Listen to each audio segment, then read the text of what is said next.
Hi friends, welcome to our channel. నా పేరు సరస్వతి. మీరందరూ ఎలా ఉన్నారు? నేనైతే చాలా బాగున్నాను. ఇక ఈరోజు వీడియో స్పెషల్ ఏంటంటే పెద్దమ్మ తల్లి గుడి. మేము అక్కడికి ఎందుకు వెళ్ళాము ఏంటి అని ఆ విశేషాలన్నీ తెలుసుకునే ముందు మన ఛానల్ని సబ్స్క్రైబ్ చేసుకోండి. ఈ వీడియో నచ్చితే లైక్ చేయండి, కుదిరితే షేర్ చేయండి, సబ్స్క్రైబ్ చేసుకోవడం మర్చిపోకండి. ఇక వివరాల్లోకి వెళ్తే మా అమ్మాయి యూఎస్ వెళ్ళే ముందు ఇక్కడికి అమ్మవారి దర్శనానికి వెళ్ళామన్నమాట. మా అమ్మాయి ఇక్కడ పెద్దమ్మ తల్లి గుడిలో మొక్కుకుందనమాట. తనకు అనుకున్న కాలేజీలో సీట్ వచ్చి అలాగే వీసా వచ్చి తను అమెరికా ప్రయాణానికి ఏ ఆటంకం లేకుండా సాఫీగా అన్ని పనులు సరిగ్గా జరిగితే అమ్మవారి గుడికి వచ్చి 108 ప్రదక్షిణలు చేస్తానని చెప్పి మొక్కుకుంది. ఇక తను అనుకున్నట్లే అన్నీ సక్రమంగా జరిగాయి కాబట్టి అమ్మవారి మొక్కు తీర్చుకోవడం కోసం వెళ్ళామన్నమాట. నేను, మా వారు, మా అమ్మాయి ఇంకా వాళ్ళ ఫ్రెండ్ అఖిల అనమాట, నలుగురం వెళ్ళినాము. అయితే ఈ పెద్దమ్మ తల్లి గుడికి చాలా ప్రాచీనమైన చరిత్ర ఉందండి. అసలు పెద్దమ్మ అనే పదము ఏ పురాణాలలో లేదంట. అయితే ఈ పెద్దమ్మ తల్లి గుడి ఇక్కడ ఎలా నిర్మించబడిందో ఆ వివరాలు చెప్తాను. అయితే పూర్వము మహిషాసురుడు అనే ఒక రాక్షసుడు దేవతలందరినీ బాగా బాధ పెడుతుంటే ఆ దేవతలందరూ అమ్మలగన్న అమ్మని మొరపెట్టుకోగా ఆ అమ్మ మహిషాసురునితో యుద్ధం చేసిందంట.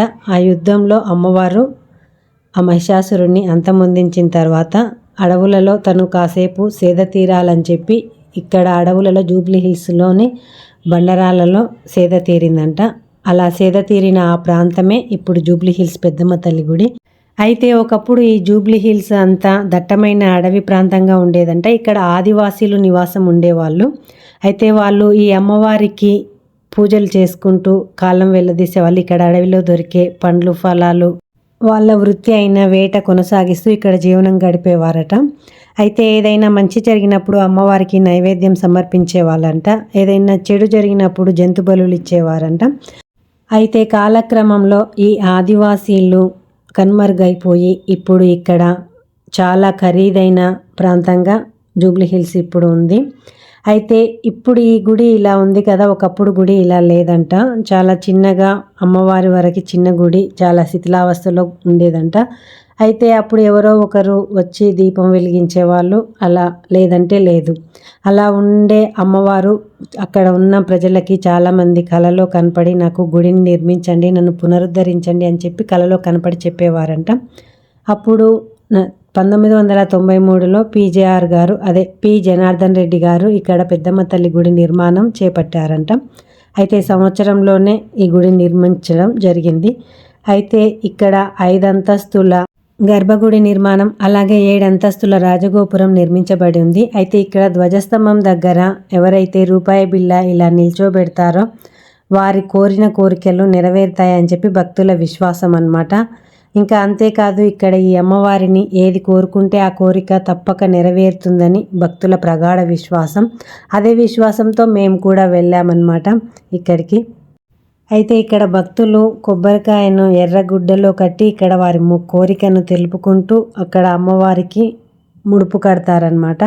అయితే గుడికి ఒకవైపు ఇక్కడ పి జనశ్రీ భవనం అని కనబడుతుంది కదండి, ఇది మనకు ప్రసాదాలు విక్రయిస్తారు. అయితే ఈ భవనం లోపల మనకు పి జనార్దన్ రెడ్డి గారి విగ్రహం కూడా ఉంటుంది.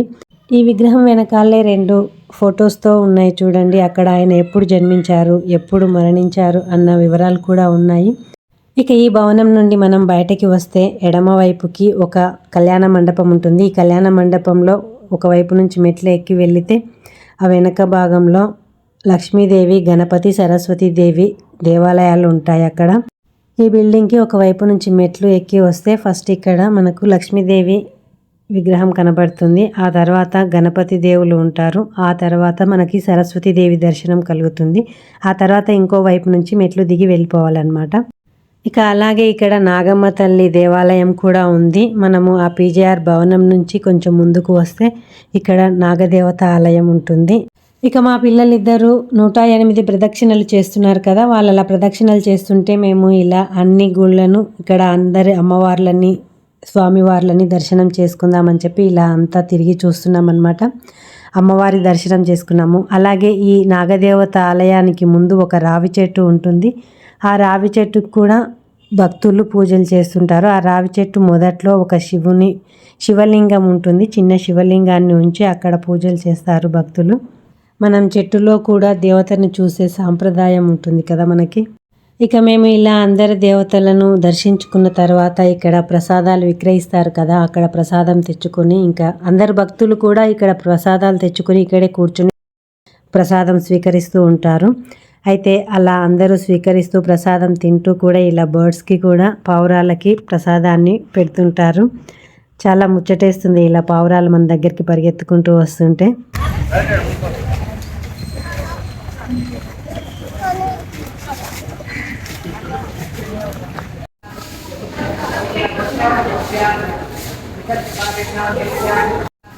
మేము ఇంకా ఇలా అమ్మవారి గుడికి వెళ్ళడము, ఆషాఢ మాసంలో అమ్మవారికి వడిబియ్యం పోయడము, అలాగే మా పిల్లలు కూడా 108 ప్రదక్షిణలు చేసి మొక్కు తీర్చుకోవడము, ఇలా అందరి దేవతల్ని దర్శించుకున్నాం కదా, ఇంకా తిరుగు ప్రయాణం అయ్యామన్నమాట. ఇదండి ఈరోజు మేము పెద్దమ్మ తల్లి గుడికి వెళ్ళిన వీడియో విశేషాలు. ఈ వీడియో నచ్చితే లైక్ చేయండి, షేర్ చేయండి. ఇలాంటి మరిన్ని వీడియోస్ కోసం మన ఛానల్ని తప్పకుండా సబ్స్క్రైబ్ చేసుకోండి. Thank you for watching.